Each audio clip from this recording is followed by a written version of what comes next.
when I walked into the store, there were two brands that were shown prominently on the first floor. Those two brands are Crocs and who we will be doing our next collaboration with.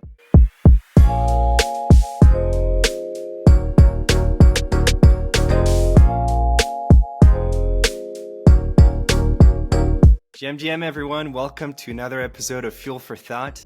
Today I have a guest that I admire a lot and that I have the chance to interact with daily on Twitter. This is the head of strategy and business development at Doodles and a good friend of mine as well. Welcome Austin on the show, please. Austin, how are you doing today? Doing well. I'm doing well. Happy. How are you doing? I'm doing really well. So he calls me Happy because on Twitter, my handle's Happy.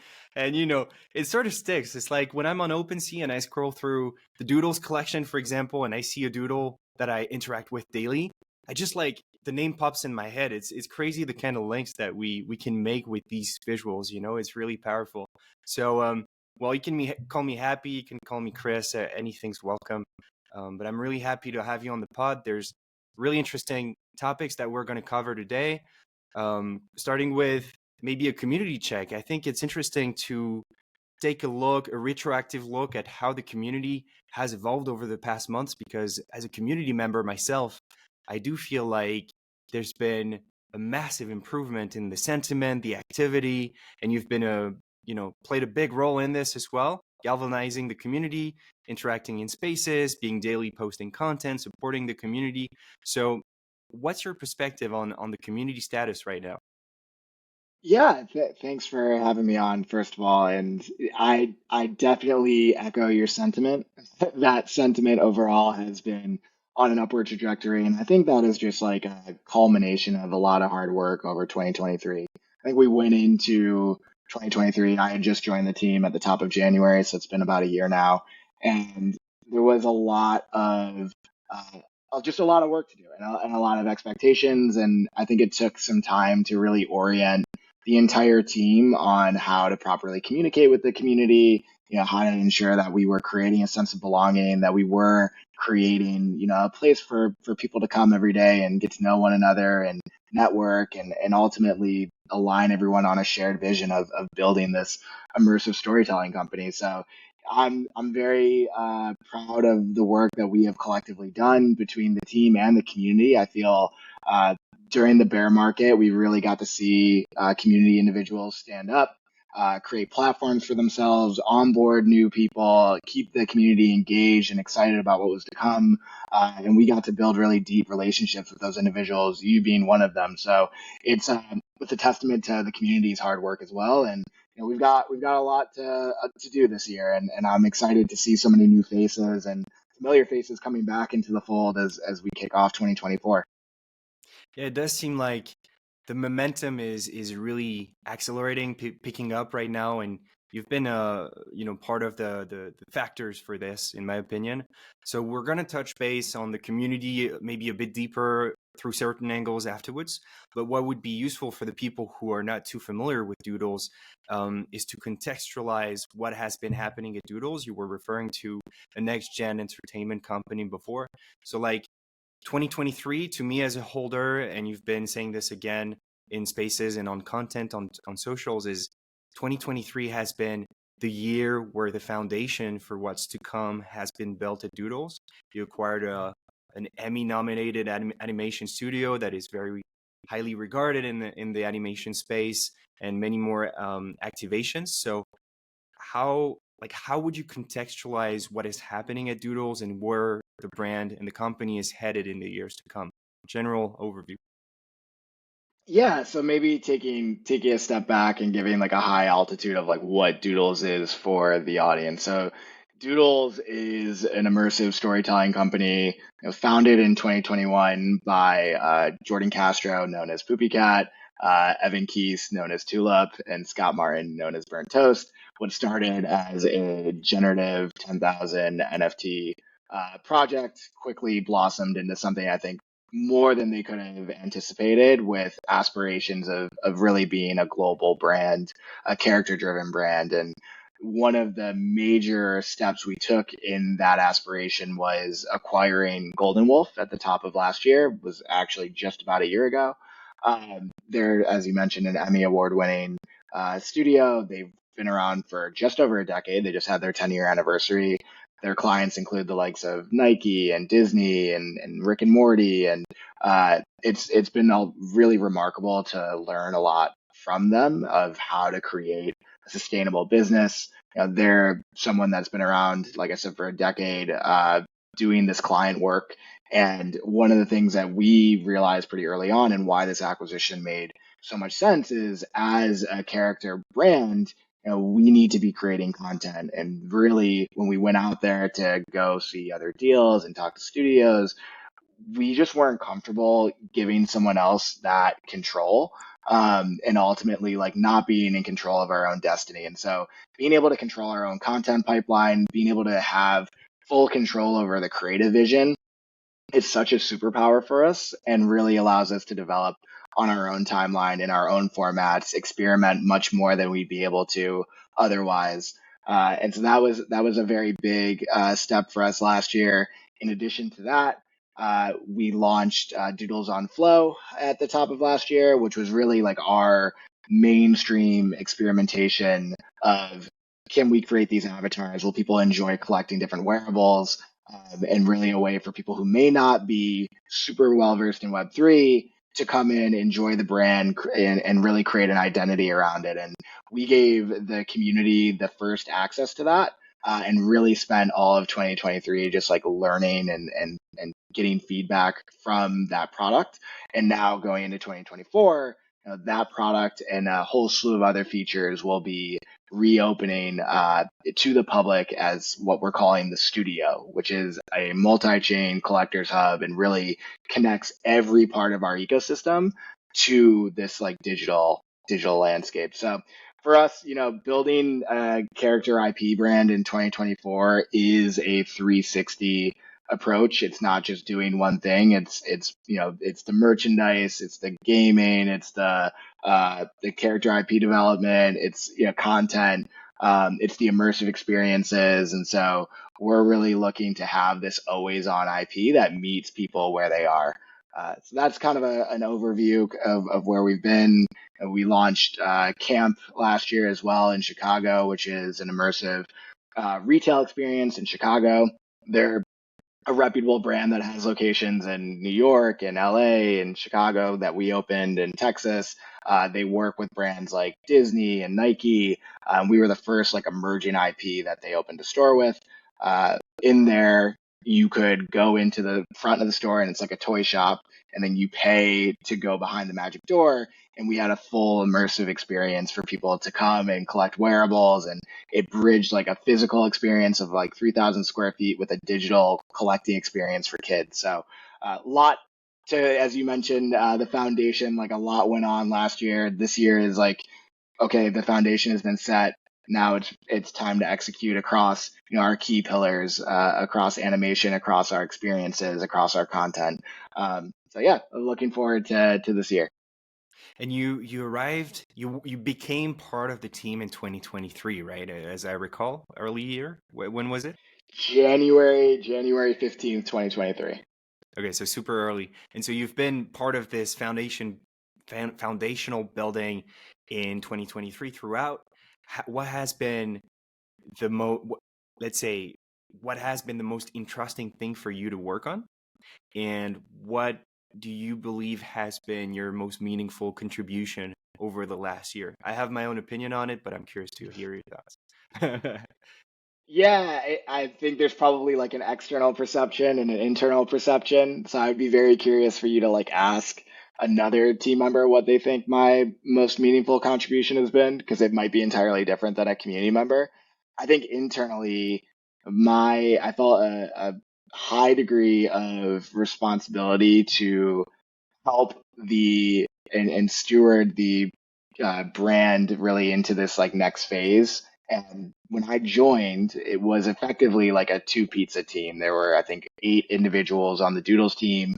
The Golden Wolf acquisition hadn't happened yet. So very, very small. And we ended 2023 with roughly 55 employees globally. So you're talking about a scale of 6x over the course of 12 months.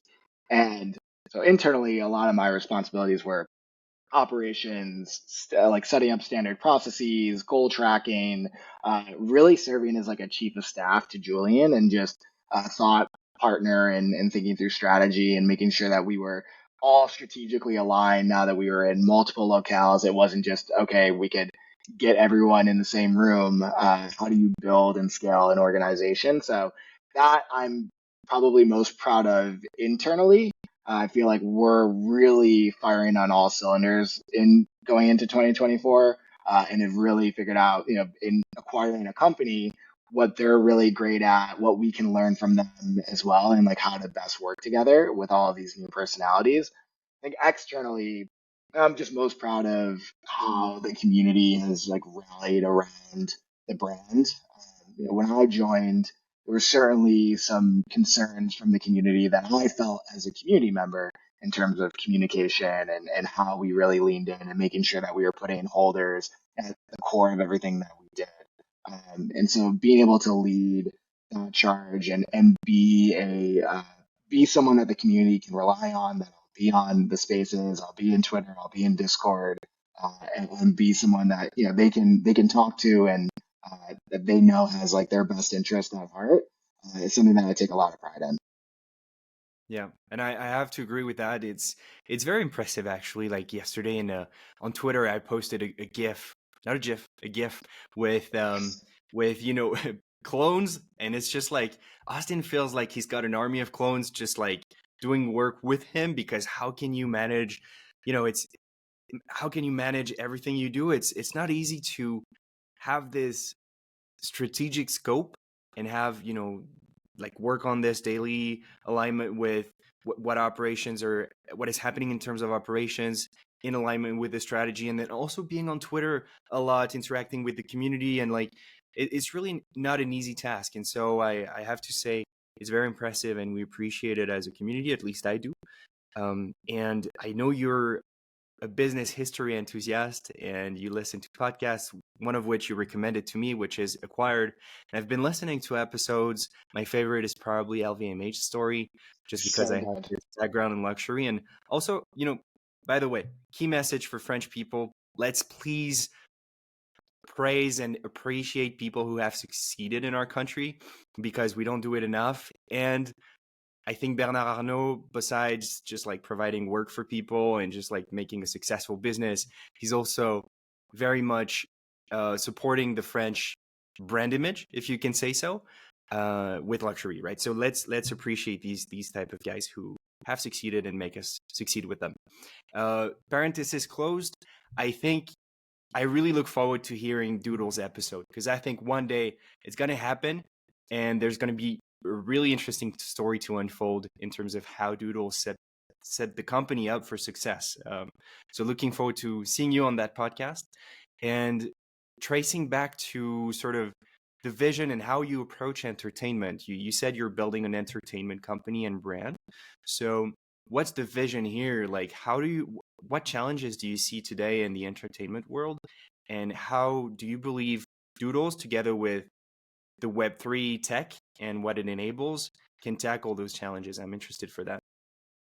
Yeah, this is something I'm highly passionate about, and as you mentioned, like very much a student of history and understanding the problems and also the successes of traditional media in the past. I think I'll give you another recommendation, and someone that I really look up to is Bob Iger, and his biography is phenomenal, telling his story. You want to talk about someone who just like started at like the bottom of like Clear Channel ABC and worked his way all the way up to CEO and then leaves and comes back chairman and uh, anyways, that is to say that like you can learn a lot from the journey of individuals like that, from companies like that, where it may seem like success was inevitable, but there were a lot of hurdles along the way. I think people forget that like Disney Animation was actually in the gutter before they acquired Pixar and brought over John Lasseter to run animation. They hadn't had like a successful box office hit in like over a decade.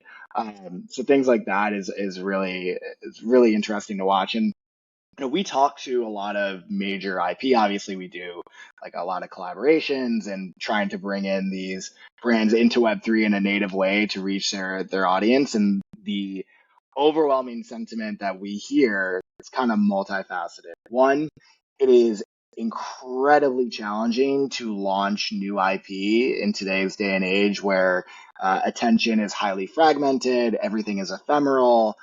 It's very hard to have these cultural moments. So at the box office, it's really challenging to get people to go to the theater to support something they've never heard of. It's why when you look at what the top 25 movies were from 2023, and something like 90 to 95% are legacy IPs or sequels or comic books or something that people already have a strong emotional connection with in order to justify putting together a marketing spend. And the amount of stories we hear of like films that get to production and then they get shelved because they just don't see that there's going to be ROI on them.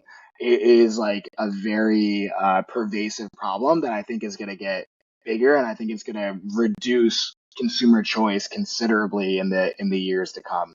So that is like the fragmentation, the lack of affinity for new and emerging IPs. I think those are like key problems that Web3 is so uniquely set up to solve. I actually wrote about that this morning in that these Web3 IPs that are being incubated along with the community have such deep, fervent support with their communities and high levels of engagement and retention that the legacy IPs would kill for. They have to go and do massive campaigns, very little attach rates, because they don't have that deep connection. They don't own the relationship, with their audience. They're not treating their audience as a community. And so it leads to them having to spend a lot of money or quite frankly, just like not take the risk of these new and emerging IPs. And so when I think about the future of Doodles, like yes, I think of it being like a household brand. Yes, I think it is an IP that just transcends cultural boundaries and works on a global scale. But I will always see it as, and we talk about this internally, like do with thousands what takes them millions. Like our goal isn't for millions and millions to like know of Doodles and kind of like it. It is for this really strong community to continue to grow from its core and have like a very strong engagement and affinity for the brand. And so we talk a lot about brand affinity internally and like what are those key factors. We came up with like a formula, which it is not like a prescriptive formula. Don't actually try to do it because it doesn't work as a real formula, but it's more of a heuristic. So really like affinity for us is narrative over time. So like narrative over time times community is like kind of how to think about it. And I can kind of explain what that means a little bit. So you can only control two of those factors, right? Like unless you're a wizard, you can't control time. So you can control narrative and you can look to foster community. Give me an example of this. Our head of product, Squinch, if you don't follow Squinch, he is hilarious and such a joy to work with every day. Has been a fan of Lord of the Rings since he was a little kid. I think his dad was a fan of Lord of the Rings, and so he read all of the books when he was a little kid. And you can kind of think of like his affinity for the brand growing at like a fairly like linear rate, like just a straight like linear line. The more time he spent with it, the more he like read the books. He became more and more of a fan, but it was like fairly slow moving. You compare that to his now wife, who had never heard of Lord of the Rings and saw the movies in the 2000s when they came out, and the cultural phenomena that had happened with that, and the communities that sprouted up, and people doing the cosplay at San Diego Comic Con, and all of that. Not only did she have the narrative that was like really deep and grounded through these movies, but she also had the multiplier of the community and like seeing this groundswell of Lord of the Rings around her drove up her affinity for the brand. And so if Squinch had this linear relationship with the brand, she had a logarithmic, right? Because she had like the community multiplier. And that is Web3 in a nutshell. If you can really nail both community and narrative, you can accelerate past what like the traditional playbook has looked like. So that's how we're hyper focused on like the potential of Doodles is like solving for those two inputs over time is really the secret weapon. It's really interesting. Okay, so here's a thought. I listened to a recent Twitter space where you were discussing with other IPs like Klanosaurus and Izuki how to approach content creation, and um, part of the talk was like how to make content um, in a way that hooks people, yeah, and that they watch it. But attention spans are short, and so you got to make content short, but also like a hook, and then you got to make sure that they stay throughout the short form content, and then share it with people, and that's sort of like a playbook that we've seen around. And it seems to me that you're describing here that actually the hook for people to dive into the story has to be good, but the hook for people to actually dive into the Doodles universe is the community. It appeals to while short form content that we may see on Instagram, share with our boyfriends, girlfriends, um, is a hook and appeals to human emotion and deep, relatability. Here, the playbook is more like people deep down want to be part of communities. They want to be part of movements. They want to dream. And so when you have a group of people that showcases this, a love for a story, for an IP, well, then you have other people outside of the circle wondering what's happening here and why are they so enthusiastic about what's happening here. I want to be part of it as well. And so you don't even need to push your IP outwards and be like, hey, notice me, notice me. It's more like, let the community do the work for you. And then if you have people actually advocating for what you represent deep down, it's so much more powerful than you as a brand trying to push your stuff to people, right? So it makes a lot of sense to me. It may be a longer work to do, long, stronger foundations, maybe a bit more complex. But the playbook seems to me that it's maybe more powerful down the road. How do you see this? Yeah, I think you're hitting on something too about the pitfalls of developing a brand on socials today. Outside of like X, which we can kind of put to the side and talk about, but if you think about the the meta, right, is to like build a brand on socials, on Instagram, on TikTok, that this is like where Gen Z is spending their most time. This is where they're starting to do their shopping, like really leaning in there. And it is powerful for sure. You can get economies of scale like very quickly. You like there are network effects in being on these platforms, but that attach rate, that resonance is very low. And so for us, it is a failure if people just come and interact with our content on IG and TikTok and they don't go deeper. They don't go set up, their Stoodio account to learn more about the brand and get wearables and be able to do everything else that we'll have within that ecosystem because socials are ephemeral. The algorithm is ephemeral. What is hot today may not be hot tomorrow. And as a brand, you have no control over that. Of course, you can create quality content, but like at a snap of a finger, it can all go away. And so we really focus on, yes, that is like top of funnel to bring people in, but we have to be able to convert into an owned and operated experience, into a direct relationship with our audience, because we know if we can have people convert into a direct relationship, we're very confident in what we can bring to the table and how they will learn to love the brand and be able to go much deeper in what we can do. So socials in a way are a little bit like sugar water, like they're exciting, that people love to look at the stats. And we definitely understand the investment that is involved, but it is one part of a strategy that ultimately ends with people coming into a direct relationship with the brand. Makes sense. So you guys have this funnel approach that means a lot to the growth of Doodles. It's not just having, let's say, how do you say, more like it's not about the numbers at the top of the funnel. It's actually how does it translate into a movement downwards. And so the community, as you said before, is part of fueling this movement from the top of the funnel to the bottom of the funnel, and converting people into fans and growing the community base further. So how do you plan to empower the community to be part of this? Because there's being a fan, and then there's being an advocate. And how do you plan to build this base of advocates? Yeah, so I've spent a lot of time in my past role and in this role thinking deeply about community. My last role was the de facto head of community as well as the head of product in Web3. It's a startup, you do a lot of roles, and really thinking through how you create a sense of belonging and how you really put your evangelist and your leaders in a community on a platform. You do that by validating their contributions. You can validate in a variety of ways. That can be just showing support. It can be retweeting. It could be reaching out directly in one-on-ones.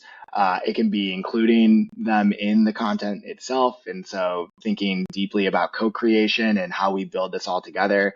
It's about making sure that we have a shared vision and mission of where we are trying to go, and that we communicate that in a way in which we attract the right individuals who are also aligned to that vision and mission. Because when you're shared in your interest, you have a much better opportunity to build together. And then we just are looking for ways to just generally platform our community and show that like they have a home here and they can build a brand around their IP. I think you're a prime example of that in all the work that you've been doing to create content. We've done our best to support. That's why I'm here on this podcast. So things like that, I think we'll continue to do, and also just further like create programs. I think one is like the incubator, which we can talk a little bit about here. It's a community treasury and really like a Web3 accelerator built around how can we drive the proliferation of the brand with our community? How can we ensure that products are being built with the Doodles IP that help proliferate that? How can we bring the community together for events? And So that's a that's massive, yeah, massive opportunity for the yes, community, right? I'll just contextualize, like, guys, just yeah, if sure. you don't know about the incubator, I think it was 420 ETH from the original mint that were put in the community treasury. Is that right? At the time, it was the Doodle Bank. You confirm that, Austin? Don't quote me on it because I Oh, wasn't a part of the okay. team when All right. that Well, happened, but that sounds right. yeah, there was some money from the original mint that was, sent to the community treasury. At the time, that was the Doodle Bank, and then there's, as far as I know, still 50% of the secondary royalties that are being sent also to this community wallet. If not, we'll put an amendment in the description of that episode. But there's definitely money in the treasury, and I think a couple months back it amounted to around $3 or $5 million. But that's like, there's funding there Yeah, there are at this, millions in there. Yeah. yeah, at the service of the community. So if you have a business idea, if you want to do an event that is going to benefit the community and the brand, like, you can go there, submit a proposal, and then get it approved and get the support you need to actually execute what you have envisioned. So it's a massive opportunity. Not everyone has the opportunity to be incubated somewhere for an idea, and Doodles provides that to holders. So that's something that I'm personally really excited about. And there's a second term of the community council that is going to be um, uh, starting pretty soon. So looking forward to see where this goes. But this is a major, major part of why I'm bullish on the community front of Doodles. And yeah, you were talking about how you empower community. So please continue. Yeah, I mean that I think in summation, we're looking for opportunities to create a sense of belonging and validate the contributions that our community members make. We want them to know that this is a place worth spending time, worth investing in, with your time. So we're looking for ways to continue to prop up the community as well. And then the goal is, as people are being brought into the community, we shine a light on those evangelists and they get a very clear understanding of like, okay, this is what my contribution can look like over time. This is the type of contributions that are appreciated here. This is the type of content that this community, like a shared sense of like vision and principles of the community and how we communicate with one another. So it is like the community kind of leading the pack, and then we do our best to like shine a light on them. Right, so now is going to be an alpha moment, which is no longer going to be alpha because by the time we release that episode, it's going to be publicly available and public information. But I'm going to tease that in the description of that episode, and you guys are going to dive deeper into the announcement that was just released on Doodles socials. There's a big brand announcement that was released, and I think it's a good opportunity to talk about this and contextualize this announcement and this collaboration in the wider context of the Doodles ecosystem and how brand collaborations are infused into the ecosystem and the different parts and pieces. So, Austin, can you tell us what the brand partnership that was just announced is and what you have in store for everyone? Yeah, sure. And this will be the first podcast that we talk about this on. So very excited that it is with a community member like yourself. For us, brand partnerships are core to the thesis of how our world, our Doodleverse, is something that people can be brought into and bridging. I know it's a platitude, but like bridging this gap between like physical and digital, between Web 2 and Web 3, it is a universal language. And so historically, that's how we brought Pharrell into Doodles and introduced his Doodle character. It's how we brought Adidas into our world and showing that this art form is something that can transform and be representative of any brand. And it's something that a lot of brands have really taken notice of and been really excited by. And it's funny, when I was over the holidays, I had the opportunity to go to Colombia for the first time with some friends, and I went to a streetwear store, and it was like highly recommended by one of my buddies. And I'm a bit of a streetwear nerd. Like before I was in NFTs, I collected a bunch of Jordans, and I think it was Doodless in our community who said like if there was a Venn diagram between sneakerheads and NFT collectors, it would just be a circle. I think he's Dude, like pretty accurate with that. that is so true, and I really, I looking back into the street culture movement, I see a lot of similarities with what is happening and brewing in the NFT space. So besides, the mechanics of drops that are similar, I really think that the cultural movement that will be born from the Web3 space is going to really change the world the way street culture in different aspects has changed the world. So really bullish on that, and I understand why there's so many sneakerheads in the Web3 community today. Yeah, exactly. And I had the fortunate opportunity to talk to Bobby Hundreds about that exact thing at length as we were just talking about our brand identity. And we can save that story for another time, but it is no surprise to me that like Bobby was one of the first people to get into NFTs, having built a streetwear brand over the last 20 years. Anyways, where I was going with that story is when I walked into the store, there were two brands that were shown prominently on the first floor. And I took a picture and I sent it to Brandon, who is our head of brand partnerships and is responsible for really getting a lot of these cultural moments, and Julian. Those two brands were Crocs, who we did a collaboration with last year, and G-Shock, who we will be doing our next collaboration with. So Let's very, go. very excited about that. Yeah, let's Nice. go. Very excited about that collaboration. They're a brand I think that a lot of people have a very deep cultural connection with. I remember growing up with G-Shock, and now they're coming back in a big way. They've done collaborations with John Legend and with Ed Sheeran, and so to be in that same regard with them, um, very excited. It's the most integrated campaign that we've done to date, and we can kind of talk a little bit about some of the details and how we're introducing characters and bridging some of the physical to the digital experience. But yeah, I'm very excited for the community to get their hands on this watch. Yeah, it's an amazing collab, and you've been teasing to me prior to the episode how you're gonna integrate it into the different aspects of the Doodles ecosystem with the Stoodio, with different aspects like this. So, really curious to dig into this. Just for the sake of also timekeeping, can you let me know whether you have a hard stop in 10 minutes or if we can flow over a little bit? We can go a little bit over, yeah. Okay, cool. So yeah, tell me how that brand collaboration is going to integrate in the Doodles ecosystem.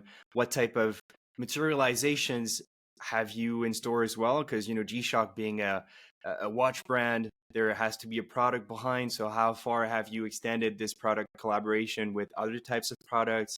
What's in store for people? Yeah. So with this collaboration, it will be the first collaboration in the new studio, which will be coming out of beta around the same time, and we'll be announcing the date in short order. You'll be able to go when you have the physical product, and with a partnership with IYK, which we're super excited about. We love those guys. You'll tap the product and be able to get and collect your own wearable, which you'll be able to put on your Doodles avatar, and that wearable will have rarity. So very interested in seeing all of the different watches that people get there as well. The new studio we felt was really important to have this in lockstep with something that the community could immediately like get and sink their teeth into. It's mobile forward, which is a lot of the feedback we got from last time. So like we've built it mobile first in mind. So going through a web app, being able to dive in and have a seamless experience there.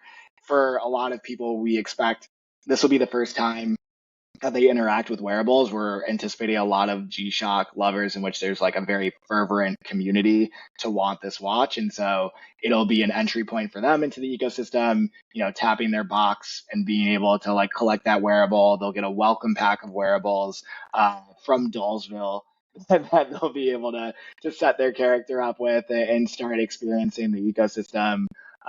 We've got a whole slew of features at launch, but most importantly, like this is now going to be an ongoing, always on platform that we will develop significantly over the course of the next year. So this is kind of like the first entry point in what will be like a long-standing program for us. So yeah, we're excited in terms of the other products that we'll be launching. So it is not only the watch, but we tend to go big with these collaborations and do a whole list of other products.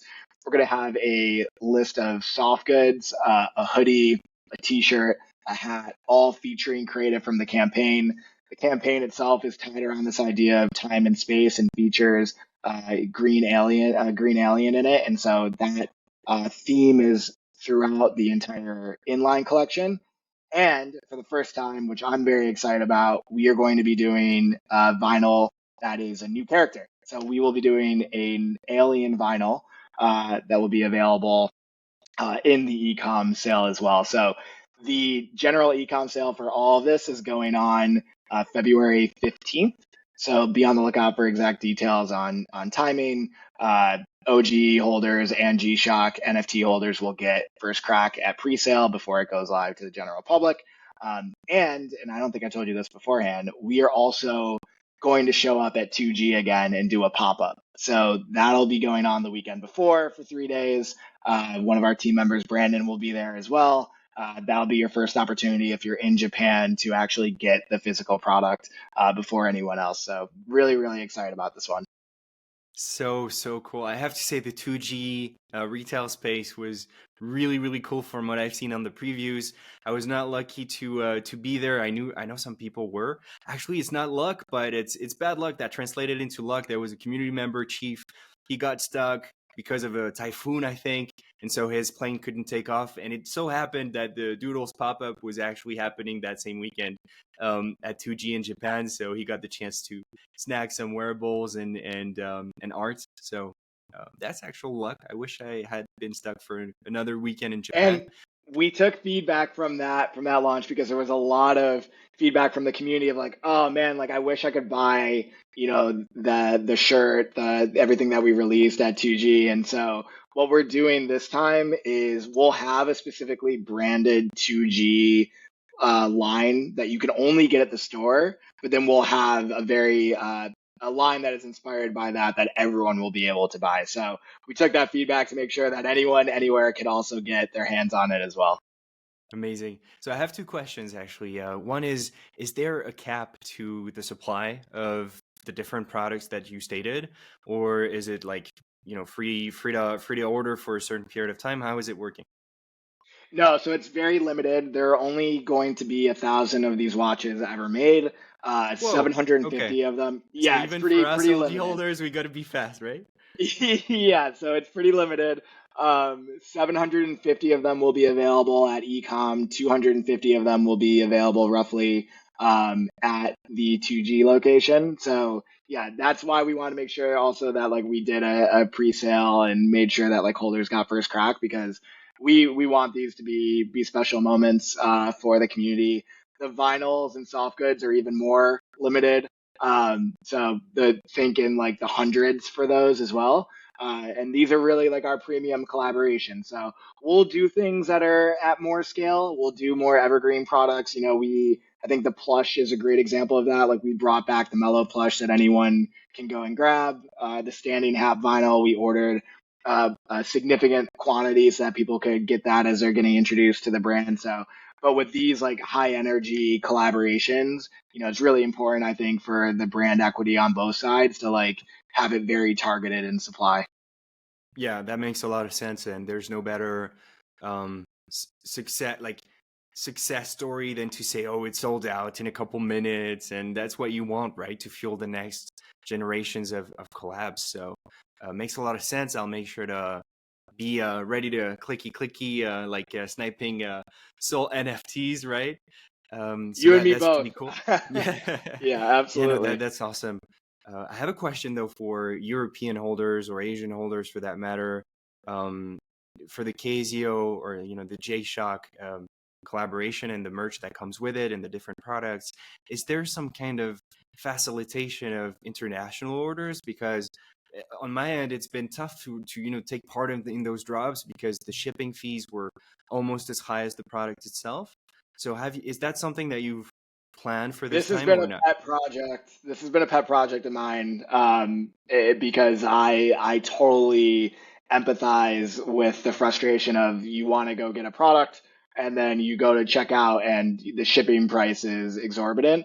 A little bit of background into like why that historically was and like some of the improvements that we've looked to make. So we ship everything out of our LA warehouse, and so just at the scale that the brand is in at this current moment, it doesn't make sense for us to really like break up our inventory yet. When we're starting to do like significantly more volume, or if we ever get to that point, then it would make sense to have like multiple fulfillment centers. But for now, LA is like where everything is housed. Uh, what we've done, and really credit to Mushy for leading this charge with our warehouse and with Shopify and the various service providers, is to find alternative shipping carriers at lower rates in order to get that shipping price down. So we've definitely taken like a big interest in getting that down as low as possible for this drop. I think there will still be work to be done. We're also thinking of different programs that can reward individuals for a continued participation within the ecosystem. That could look like free shipping down the road, something we've talked about a lot. So all of that is to say, like, you should, and keep me honest, but you should see a pretty significant reduction in shipping this time, and know that like it is a continued area of focus for us. That's awesome to hear. Appreciate the consideration on that end. So I'm really looking forward now to sniping some of those items and the wearables that come with it. And as we covered, there will be the possibility to scan the box and redeem wearables in the studio that are associated with that drop. So can you give us a little bit more insights into the plans for the studio? I know there's the public release happening soon. There may be some things that are under NDA or that you don't want to share. So feel free to go to the extent that you want. But I am really, really interested to understand what the vision moving forward for the studio is. And as it sits at the middle of the funnel that you have defined, from the top being, content activations, and then the bottom being OG holders, how do you picture the studio's position? Yeah, great question, and I think it's education for the space, because when we originally launched the character creator on Flow, that was within the studio, but that is like one feature within the entire product. So the studio for us is our collector's hub. It is where every touch point of the brand will ultimately end up connecting, and really how you'll be able to show your identity within the ecosystem and progress over time. Like we talk about like digital identity and the importance of it growing over time. And digital identity, to me, the mental model I use is like a role playing game. Like everything that you do, you want to have credit for, you want to have provenance over. So whether that is like the merch you buy, the experiences you go to, the spaces you join, the content that you consume, all of that makes up your identity. It's not just what you buy, it's like who you are and what you represent and the conversations and communities that you're a part of. And so long term, this is the IP platform that connects everything in our ecosystem. In the short term, what this will really be built around is the collaborations that we mentioned. So, okay, now for the first time, you're going to be able to get digital product from like by tapping a physical product. Before it was you bought it digitally and you got the wearable like as a pack there, which we think will open up the onboarding significantly. It will be the ability to do social sharing. So we'll have like a slew of backgrounds, including one specifically for this release with G-Shock, which we may have a little campaign going around. So like be on the lookout for that. But being able to share that on socials, being able to use those avatars as your PFP, which we've heard people really wanting to do.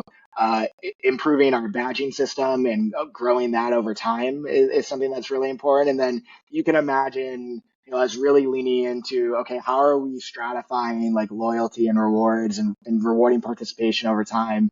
It's something that's going to be a really key moment for us. Some of the things that we did in the background, which I think are interesting and can kind of like give you a sense of where our head is at and priorities. We, and this was led by French Loaf, who is our head of engineering and the engineering team, we moved all of our code bases internal for all existing projects. So duplicators, space doodles, everything that's been released on Ethereum is now housed within the Stoodio. So you don't have to go to other websites. You can go and launch your space dude. You can go and use your duplicators. That's all within the Stoodio.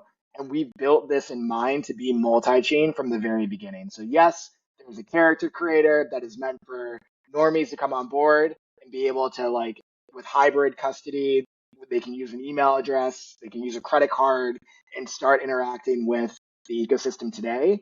But all of our core Ethereum products are there as well.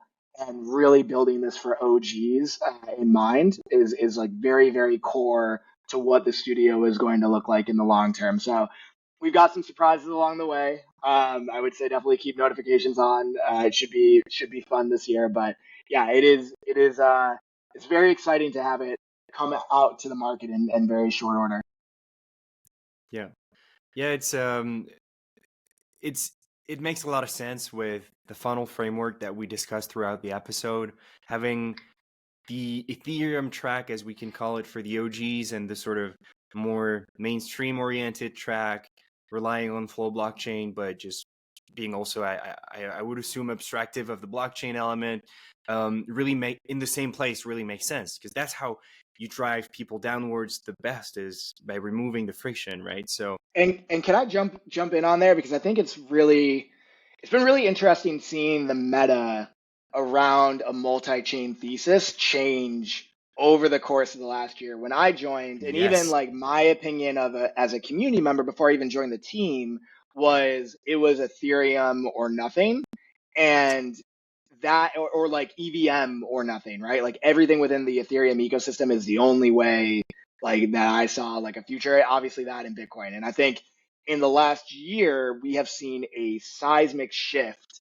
in how people view these different chains and the experiences that are being built on these different chains. So not only is there a burgeoning Ethereum NFT community, but Ordinals has a massive community that continues to grow by the day. Solana has a community that continues to grow by the day. You're seeing like Arbitrum and OP and their stack starting to like really take a foothold. Base coming into the picture. Avalanche is starting to have their own thing. Say like it is growing and growing, and the model that I like to use is that these blockchains are cities, and each city has like its own things that it's good at. It has its own type of community, and really they're set up to have like different value propositions, some shared beliefs, but some that are different. And we're always looking to build the Stoodio with that in mind, that we will come up with ideas that may not fit perfectly for Ethereum. They may not fit perfectly for Flow. It might be another chain. And we're always keeping in mind, like, how do we build this as a multi-chain hub? because we deeply believe in that multi-chain thesis. We were a little bit early to the game a year ago, but I think everyone is very much, seeing the value of having products that are tailor made for different blockchain experiences. Yeah. Yeah, and it's the future is multi-chain. We're hearing it more and more. People are realizing actually why this is the case. And it's like in business, you enter a new emerging market or trend, and if you're too early, you may die even though your idea is great. And some people are gonna take it up in the coming months or years. And it was similar with what happened with the Stoodio. It's like, oh, Doodles. Well, actually, two things. One, Doodles is building on Flow. Oh, what's happening? Like, it's Ethereum or nothing. And Doodles was early to that, and that's why Doodles took a lot of shit for expanding to Flow. And then second, the narrative was wrong. It was not Doodles is moving to Flow. It's Doodles is expanding to Flow, and Exactly. it's a different thing. It's very, very different.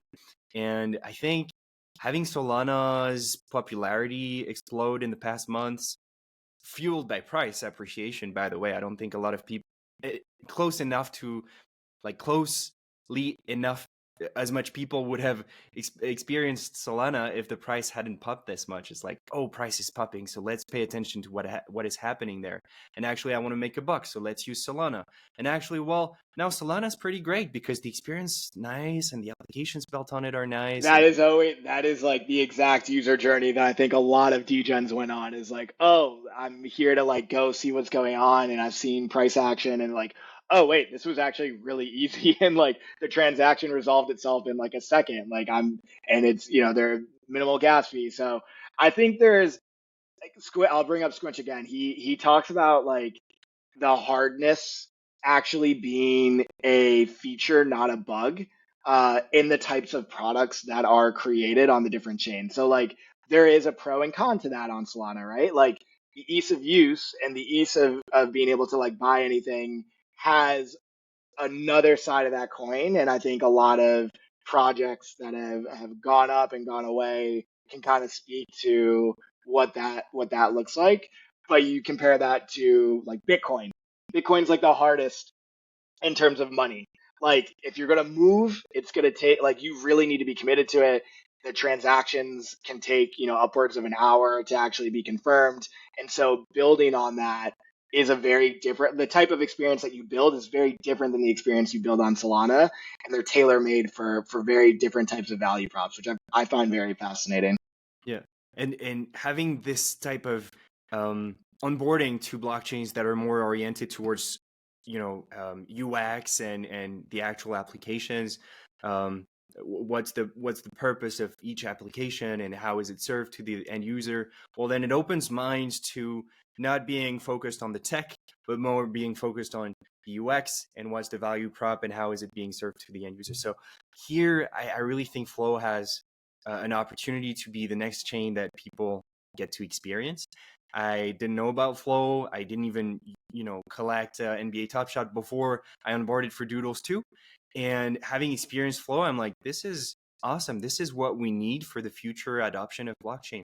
And now it comes with downsides.